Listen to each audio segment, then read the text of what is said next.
Papa Francisco. Audiência Geral. Quarta-feira, 31 de março de 2021. Catequese. O Tríduo Pascal.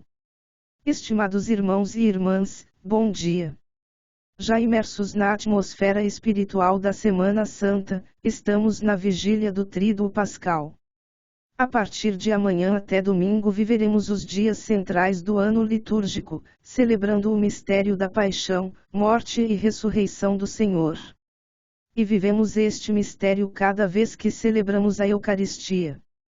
Quando vamos à missa, não vamos apenas rezar, não, vamos renovar, repetir este mistério, o mistério pascal. É importante não esquecer isto.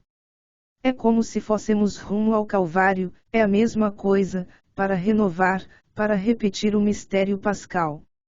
Na noite de Quinta-feira Santa, inaugurando o Tríduo Pascal, reviveremos a missa que se chama Incoena Domini, isto é, a missa em que se celebra a última ceia, o que aconteceu ali, naquele momento. Foi a noite em que Cristo entregou aos seus discípulos o testamento do seu amor na Eucaristia, não como lembrança, mas como memorial, como a sua presença perene. Cada vez que se celebra a Eucaristia, como eu disse no início, renova-se este mistério da redenção. Neste sacramento, Jesus substituiu a vítima sacrificial, o Cordeiro Pascal, consigo mesmo, o seu corpo e o seu sangue concedem-nos a salvação da escravidão do pecado e da morte. A salvação de qualquer escravidão está nisto. É a noite em que ele nos pede para nos amarmos, tornando-nos servos uns dos outros, como ele fez ao lavar os pés dos discípulos. É um gesto que antecipa a oblação cruenta na cruz. Na verdade, o Mestre e Senhor morrerá no dia seguinte para purificar não os pés, mas os corações e a vida inteira dos seus discípulos. Foi uma oblação de serviço a todos nós, porque com aquele serviço do seu sacrifício ele redimiu-nos todos nós. A Sexta-feira Santa é um dia de penitência, jejum e oração. Através dos textos da Sagrada Escritura e das orações litúrgicas, estaremos como que reunidos no Calvário para celebrar a paixão e a morte redentora de Jesus Cristo. Na intensidade do rito da ação litúrgica ser-nos-á apresentado o crucifixo para o adorar. Ao adorarmos a cruz, reviveremos o caminho do Cordeiro inocente, imolado pela nossa salvação. Teremos na mente e no coração o sofrimento dos doentes, dos pobres, dos descartados deste mundo, recordaremos os cordeiros imolados, vítimas inocentes de guerras, ditaduras, violências diárias, abortos.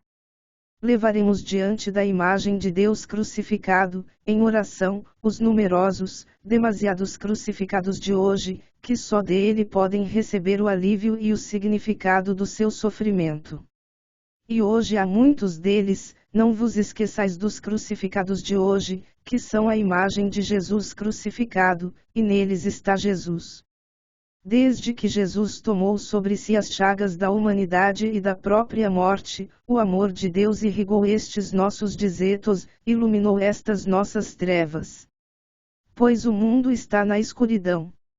Façamos uma lista de todas as guerras travadas neste momento, de todas as crianças que morrem de fome, das crianças que não têm educação, de povos inteiros destruídos pelas guerras, pelo terrorismo.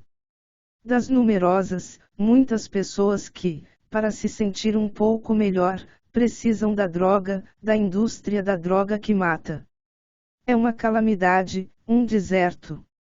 Existem pequenas ilhas do povo de Deus, cristão ou de qualquer outra fé, que conservam no coração o desejo de ser melhores. Mas sejamos francos, neste Calvário da morte, é Jesus que sofre nos seus discípulos. Durante o seu ministério, o Filho de Deus deu vida a mãos cheias, curando, perdoando, ressuscitando. Agora, na hora do supremo sacrifício na cruz, leva a cumprimento a obra que lhe foi confiada pelo Pai, entra no abismo do sofrimento, entra nas calamidades deste mundo, para redimir e transformar. e também para libertar cada um de nós do poder das trevas, da soberba, da resistência a ser amados por Deus. E só o amor de Deus pode fazer isto. O apóstolo Pedro disse: pelas suas chagas fomos curados, pela sua morte fomos todos regenerados. Graças a ele, abandonado na cruz, ninguém jamais está sozinho na escuridão da morte. Nunca. Ele está sempre ao nosso lado, só é preciso abrir o coração e deixar-se olhar por ele. O Sábado Santo é o dia do silêncio, um grande silêncio paira sobre toda a terra, um silêncio vivido no pranto e na perplexidade pelos primeiros discípulos, perturbados com a morte ignominiosa de Jesus. Enquanto o Verbo está em silêncio, enquanto a vida está no sepulcro, aqueles que têm esperança em Ele são postos à prova, sentem-se órfãos, talvez até órfãos de Deus. Este sábado é inclusive o dia de Maria, também ela o vive no pranto, mas o seu coração está cheio de fé, repleto de esperança, cheio de amor. A mãe de Jesus seguiu o filho pelo caminho doloroso e permaneceu ao pé da cruz, com a sua alma trespassada. Mas quando tudo parece ter acabado, ela vela, vigia na expectativa, preservando a esperança na promessa de Deus que ressuscita os mortos. Assim, na hora mais obscura do mundo, ela tornou-se mãe dos crentes, mãe da Igreja e sinal de esperança. O seu testemunho e a sua intercessão amparam-nos quando o peso da cruz se torna demasiado árduo para cada um de nós. Nas trevas do Sábado Santo, irromperam a alegria e a luz com os ritos da Vigília Pascal e, no final da tarde, o canto jubiloso do Aleluia.